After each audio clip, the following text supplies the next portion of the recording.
you're looking for a good quality keyboard, affordable, I have just the right one. Ito yung luma kong keyboard. Unfortunately, nasira siya dahil nabuhusan ko ng kape. Tapos tinry ko siya ayusin. Nasira siya lalo. Akong choice. I had to use the company keyboard. Hindi ko naman carry kasi yung baba ng keycaps niya. Let's unbox it. My voice without the light. This is what it sounds like. Eme.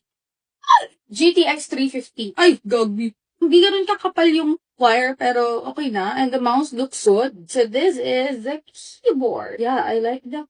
Ay, ano ba? Lugot niya, ha? Bakit kasi nagtala? Hindi naman talaga ako maarte sa keyboard. As long as it serves its purpose.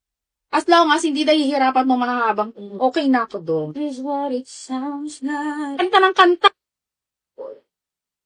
Haha! I like it. Lalagay ko yung link sa yellow basket. Yun lang guys, thanks. Hanggang sa susunod na Google. Follow!